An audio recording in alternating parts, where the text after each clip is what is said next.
आने वाला नन्हा मेहमान अक्सर खुशियाँ लेकर आता है, पर अगर उन खुशियों पर किसी पराये की नज़र लग जाए तो।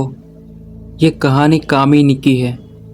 कामिनी, जिसको अंदाज़ा भी नहीं था कि उसके साथ क्या होने वाला था। कामिनी, मैं निकलता हूँ, तुम परेशान मत होना। मैं 2 हफ्ते में लौट आऊँगा। रमन, मुझसे ज़्यादा तो तुम परेशान दिख रहे हो। अरे प्रेग्नेंट मैं हूँ, तुम नहीं, पर फिर भी मैं तुम्हें अकेला छोड़कर जा रहा हूँ। प्रॉमिस करो कि जो मैंने कहा वो ध्यान रखोगी। हाँ बाबा, भीगे बालों में बाहर नहीं जाना है। हमेशा अपने साथ एक चाकू या नील कटर रखना है। सब याद है मुझे। अब जाओ वरना देर हो जाएगी।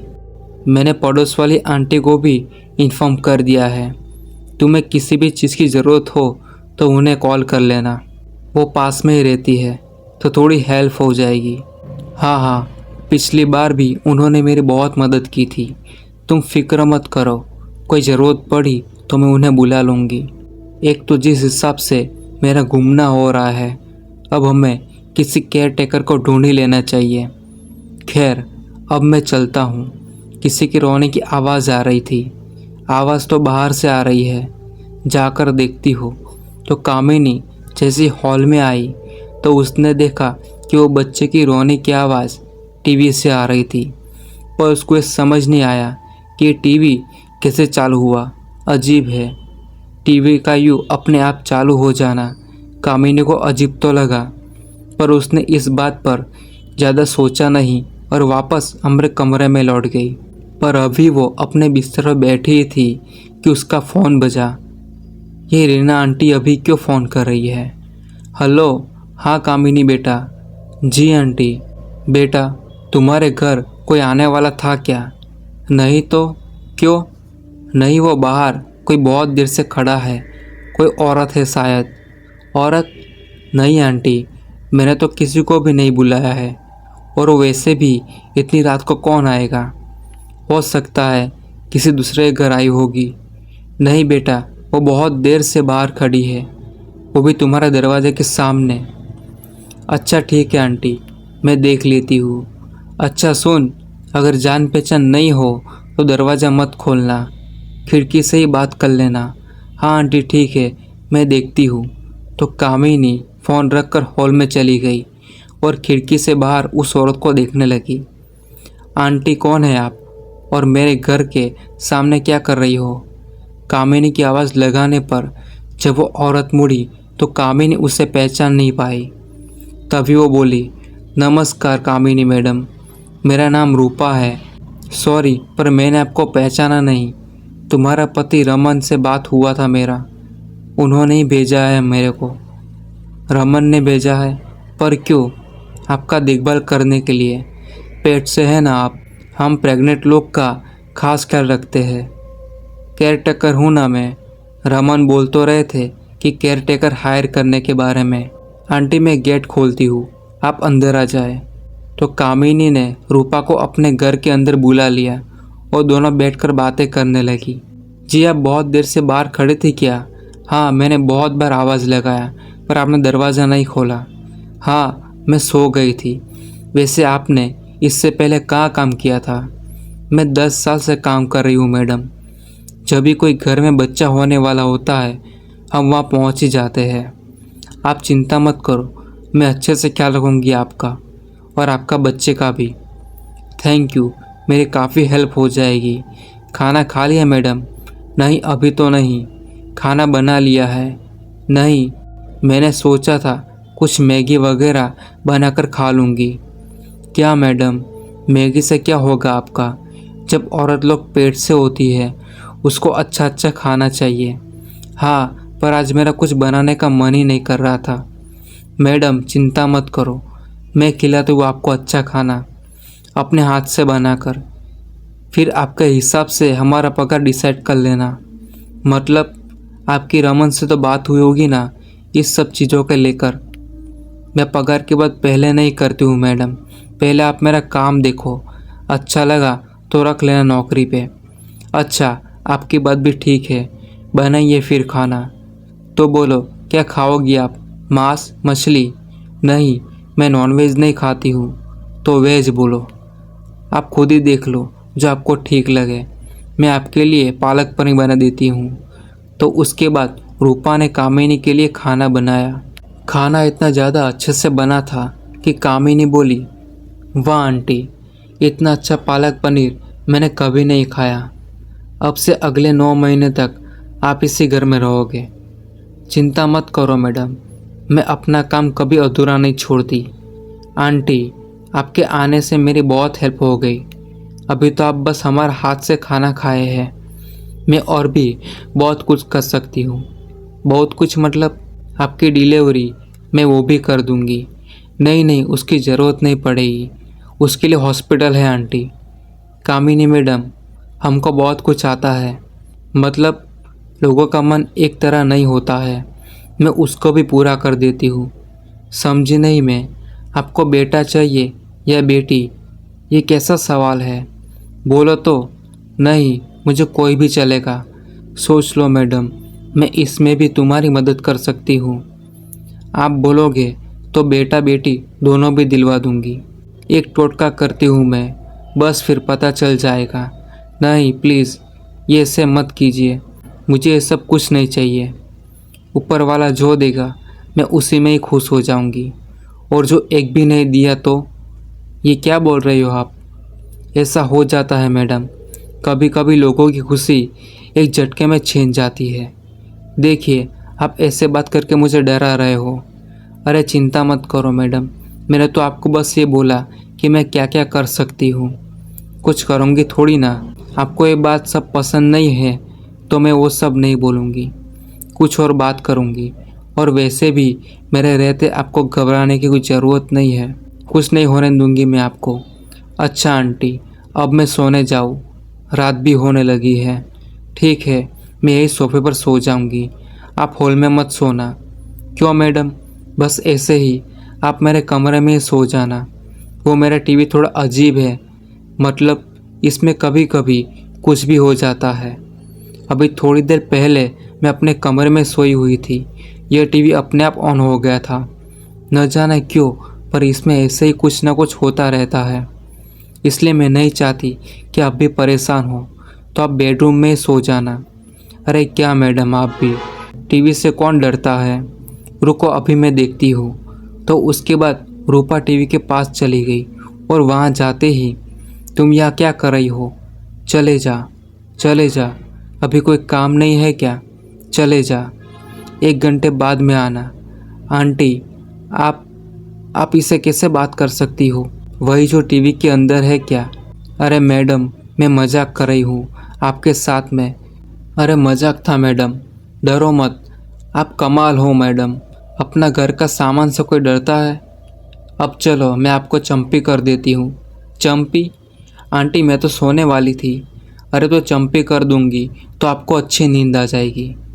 रूपा की बात मानकर कामिनी अपने बिस्तर पर जाकर लेट गई और रूपा उसके ठीक पीछे आकर बैठ गई।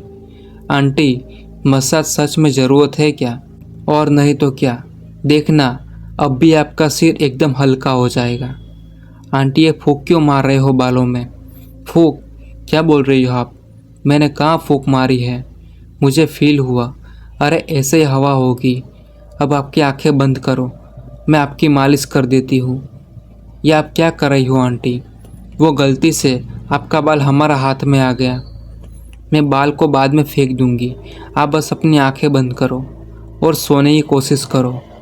आंटी रहने दीजिए ना, मैं ऐसे ही सो जाऊंगी। वैसे भी मेरी आंखें पता नहीं क्यों भारी हो रही है। ठीक है, जैसी आपकी मर्जी। अब आराम करो और सो जाओ। अपना कमरा से वो दिया मत हटाना। दिया? कौन सा दिया? अरे वो खिड़की के बाहर रखा है ना, वही वाला। जब तक काम पूरा नहीं होता वो दिया का जलना बहुत ज़रूरी है। सो जाओ कामिनी, सो जाओ। उसके बाद कामिनी एकदम से नींद में आ गई, ऐसे ही मानो जैसे वो किसी नशे में चली गई हो। पर कुछ ही देर बाद उसे अपने सपने में कुछ अजीबोगरीब सा दिखा। उसकी आंखों के सामने बस अंधेरा था, पर फिर भी उस अंधेरे में उसे 2 लंबे काले हाथ आते हुए दिखे। जो धीरे धीरे उसके पेट को सहला रहे थे। पर जाने क्यों वो सब देखकर कामिनी का मन बेचैन सा होने लगा। वो पूरी ताकत से अपनी आंखों को खोल के उस सपने से बाहर आने की कोशिश कर रही थी, पर तब उसे कुछ और भी दिखा। अब कामिनी के हाथों में एक बच्चा भी था, जिसे वो उन्हीं लंबे और काले हाथों में दे रही थी, और धीरे धीरे वो बच्चा उससे दूर होता जा रहा था। तभी कामिनी ने एक चीख के साथ अपनी आंखें खोली। ये कैसा सपना था? आंटी, आंटी आप सो रहे हो क्या? लगता है आंटी गहरी नींद में है। मुझे ठीक से याद भी नहीं कि मेरी आँख कब लग गई। जहाँ तक मुझे याद है आंटी ने वहाँ दिया रखा था, फिर वो कहाँ गया? अजीब है। अभी कामिनी इस बात को समझने की कोशिश कर ही रही थी और अचानक हॉल से किसी बच्चे की रोने की आवाज़ आने लगी। फिर से बच्चे की आवाज़? कहीं फिर से टीवी तो नहीं ऑन हो गया ना? जाकर देखती हूँ। पर इससे पहले कि कामिनी उठती, उसके पेट में अजीब सा दर्द होना शुरू हो गया। ये मेरे पेट में दर्द क्यों हो रहा है? ये बच्चे की आवाज़ तो बढ़ती ही जा रही है। मुझे जाकर देखना ही होगा। तो कामिनी कमरे से बाहर आई और उसने सबसे पहले उस चलते हुए टीवी को बंद किया।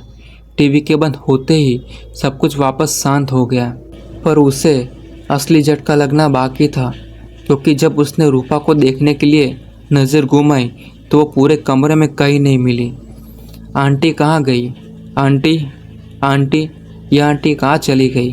कहीं भी नहीं दिख रही थी। आंटी, ये सब क्या हो रहा है? मुझे कुछ समझ में नहीं आ रहा। मैं रीना आंटी को कॉल करती हूँ। Hello Reena aunty. हाँ बेटा बोल, परेशान क्यों लग रही हो? कुछ हुआ है क्या?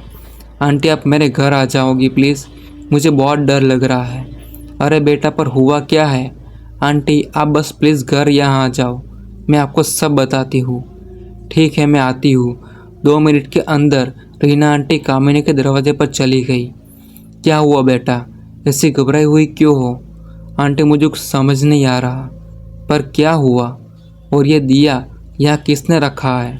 यहाँ पड़ा है, यहाँ रखा क्यों है? ये बता मुझे। आंटी मुझे नहीं पता। अरे तो किसने रखा है? वो आंटी ने रखा होगा। कौन सी आंटी? वही जो तेरे घर के बाहर खड़ी थी। हाँ, कौन है वो? जानती है तू उसे? नहीं नहीं, तो फिर यहाँ क्या कर रही थी वो? वो केयर टेकर की जॉब के लिए आई थी। Care taker? कहाँ से आई थी वो? पता नहीं, बोल रही थी कि रमन ने भेजा है। अरे तो फिर यहाँ उसने दिया क्यों जलाया? जानती भी है ये कैसा दिया है? अरे आंटी मुझे सच में कुछ नहीं पता। एक तो मेरे पेट में दर्द हो रहा है, मुझे कुछ समझ नहीं आ रहा है। दर्द? दर्द क्यों हो रहा है तुझे? पता नहीं, अभी थोड़ी देर पहले शुरू हुआ है। कोई बात नहीं, थोड़ा शांत हो जा। प्रेगनेंसी के वक्त कभी कभी स्ट्रेस के कारण ऐसा हो जाता है। अच्छा एक काम कर, तूने बोला ना उस केयरटेकर को रमन ने भेजा है, फ़ोन लगा उसे। पर आंटी रमन तो बिजनेस ट्रिप के लिए गया है, ये सब बताया तो परेशान हो जाएगा। अरे तो बस उसको ये पूछ कि उसने किसी केयरटेकर को भेजा है क्या? ठीक है पूछ ही लेती हूँ। हेलो रमन, तुम पहुँच गए हो क्या? नहीं रास्ते में ही हूँ। क्यों, क्या हुआ? नहीं, वो मैं बस यही पूछ रही थी कि तुमने केयरटेकर का कुछ देखा था क्या? तुम्हें कुछ हुआ तो नहीं है ना? हाँ हाँ मैं ठीक हूँ, बस ऐसे ही पूछ रही थी, मैं बाद में बात करती हूँ। आंटी रमन तो कह रहा है कि उसने किसी को यहाँ नहीं भेजा। क्या? तो फिर आंटी वो कौन थी? रुक डर मत, तू अंदर चल। वो दोनों घर के अंदर चले गए। मुझे पूरी बात बता, तुझे उस औरत ने क्या क्या बोला था? कुछ खास नहीं आंटी। अरे कुछ तो अलग सा बोला होगा, याद कर। हाँ, उन्होंने एक बात तो अजीब बोली थी, कह रही थी कि कुछ टोटके से बच्चे कर सकती है, ऐसा कुछ। क्या टोटका? हाँ पर उसने तुझे कुछ दिया था? नहीं, बस कुछ खाने के लिए दिया था। और कुछ ऐसा जो वो अपने घर से लाई हो? नहीं आंटी, ऐसा तो कुछ भी नहीं था। पर मुझे खाना बना कर दिया। और क्या किया था? याद कर बेटा याद कर। हाँ, उन्होंने मेरे बालों की चंपी की थी, तब भी उन्होंने कुछ अजीब सी हरकत की थी। कैसी हरकत? उन्होंने मेरे बालों पर फूंक मारी और फिर कुछ बाल भी तोड़े। उसके बाद उसने कुछ और भी किया था। क्या किया था? उन्होंने दिए को हटाने से मना किया था। बोल रही थी काम होने तक दिया जलता रहना चाहिए, वही दिया जो बाहर पड़ा है। हाँ, पर उसके आगे का मुझे ठीक से याद नहीं। मेरी आंखें बहुत भारी हो गई थी और फिर तूने एक बहुत बुरा सपना देखा। हाँ, वो सपना बहुत ही अजीब था।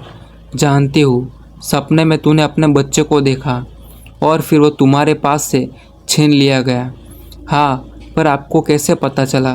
क्योंकि मुझे पता है तेरे साथ क्या हुआ है। मतलब किसी ने तेरी कोख बांध दी है क्या? मतलब बेटा, वो औरत कोई और नहीं बल्कि एक तांत्रिक थी। तांत्रिक? आंटी, मैं उसे जानती भी नहीं हूँ। वो मेरे पास क्यों आई थी?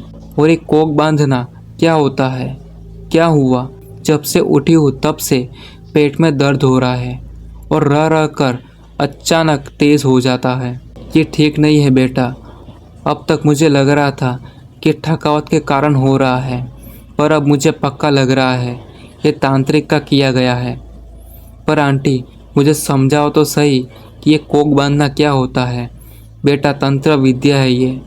इस तंत्र विद्या में औरत के पेट में पल रहे बच्चे की बलि दी जाती है। क्या?